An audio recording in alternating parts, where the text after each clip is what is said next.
Çeçenistan'ın bağımsızlığı için mücadele eden sembol isimlerden Cevher Dudayev, Sovyetler Birliği'nin dağılmasından sonra Çeçenlerin bağımsızlık savaşına önderlik etti.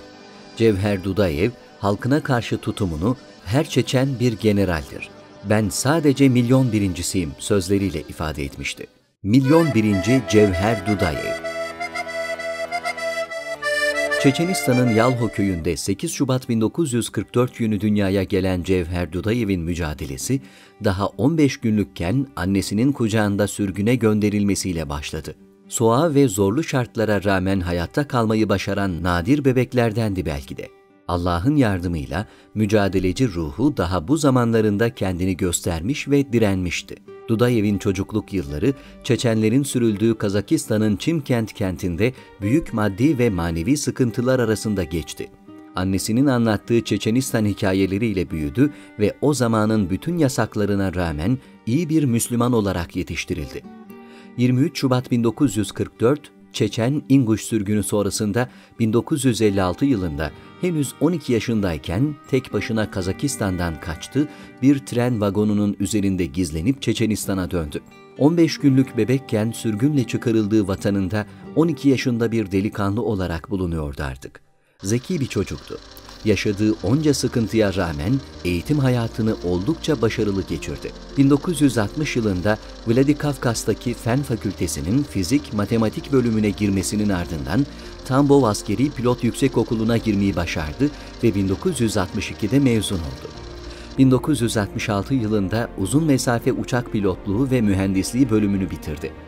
1969'da eşi Alla ile evlendi ve bu evlilikten 3 çocuğu oldu.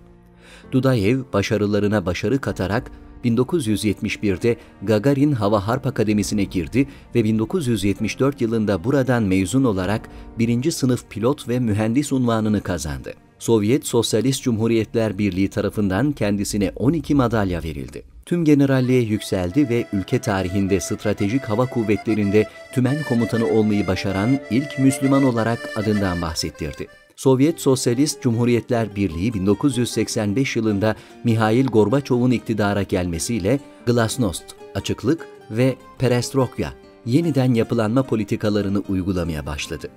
Siyasi sistemin, devlet örgütünün ve hükümet organlarının yeniden yapılanması anlamına gelen bu politikalar, Sovyet Sosyalist Cumhuriyetler Birliği için dağılma sürecine neden oldu. Baltık devletleri başta olmak üzere Sovyet Sosyalist Cumhuriyetler Birliği'nde de bağımsızlık ilanları başladı.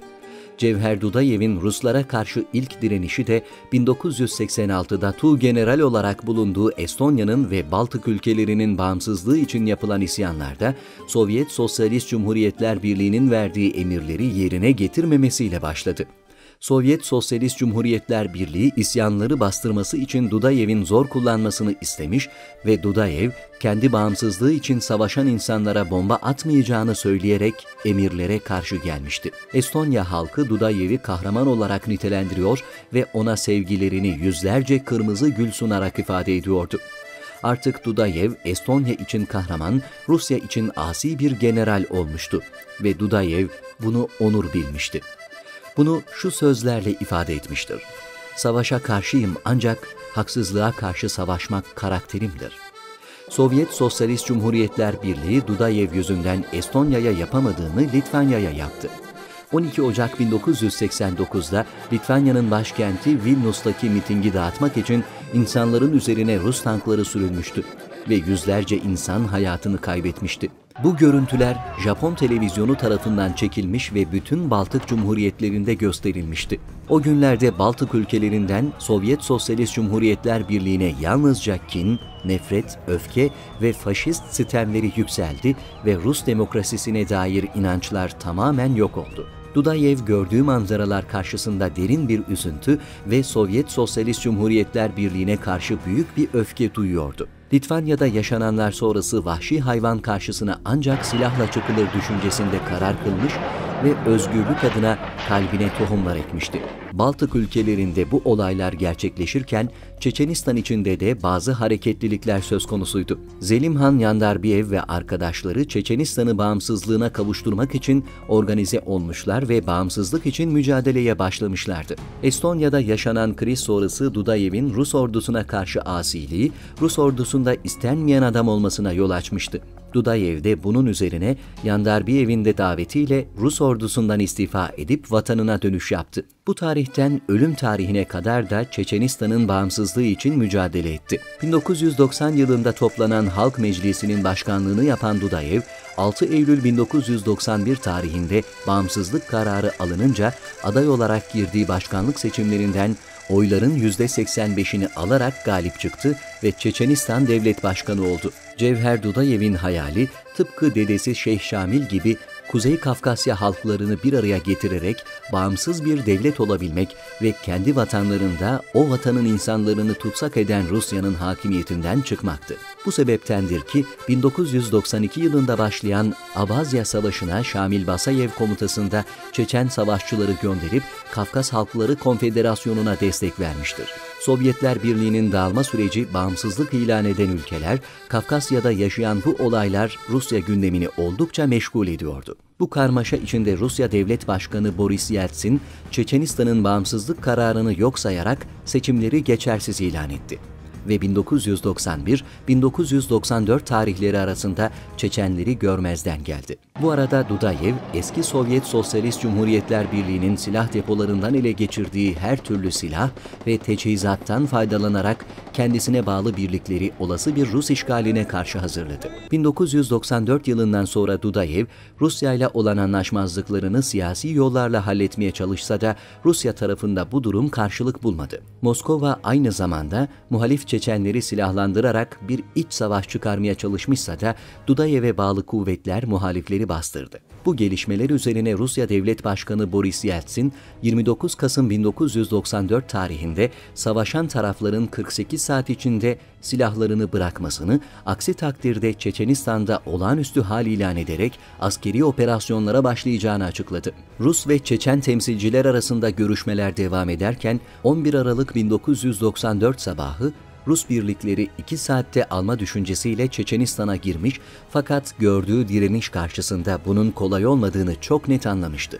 Dudayev komutasındaki Çeçen direnişçiler ülkelerini Rus işgalinden kurtarmak için var güçleriyle mücadele ettiler. Birinci Çeçen Savaşı sırasında Çeçenlere dünyanın çeşitli yerlerindeki Müslümanlar tarafından yardım ve destek gönderildi. Elinde her tür imkanı olan Rusya'ya karşılık elinde inancından daha büyük hiçbir şey olmayan Çeçen savaşçılar savaş sürecinde oldukça başarılı operasyonlar gerçekleştirdi ve dünya gündeminde bir sürede olsa adından bahsettirdi. 21 Nisan 1996'da Çeçenistan'ın batısında bulunan Geki-Çu köyünde telefonla görüşme yaparken uyduyla Cevher Dudayev'in yeri tespit edildi ve ABD'li Ulusal Güvenlik Ajansı tarafından Ruslara bildirildi. ABD'nin gönderdiği net marka telefon daha net haberleşme amaçlı Dudayev'e ulaştırılmıştı. Daha sonra elde edilen bilgilere göre telefon önce CIA'ye, oradan da ajanlar aracılığıyla KGB'ye giden bir yol haritası çiziyordu. Bu sayede Ruslar Dudayev'in koordinatlarına ulaşabilmiş ve orayı füze yağmuruna tutmuştu.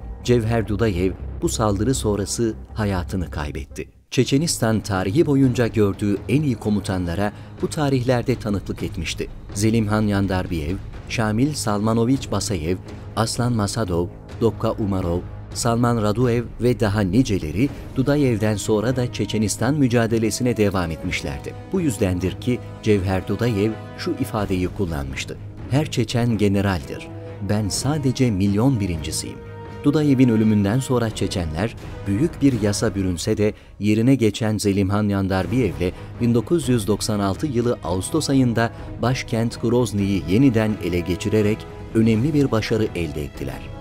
Ve Grozny'nin ismi yeniden Rusya'ya bağımlı olana kadar Dudayev anısına Çaharyurt olarak değiştirildi. Rusya, Çeçenlerle barış görüşmelerini ancak Dudayev'in ölümü sonrası gerçekleştirmiş ve 1997 yılında imzalanan Hasavyurt Anlaşması'yla Çeçenlere aşamalı olarak bağımsızlık sözü vermişti. Fakat Rusya verdiği sözü çok kısa bir zaman tutacak ve ilerleyen vakitlerde Çeçenistan için özgürlük diye bir şey olmadığını Çeçenlere yeniden gösterecekti.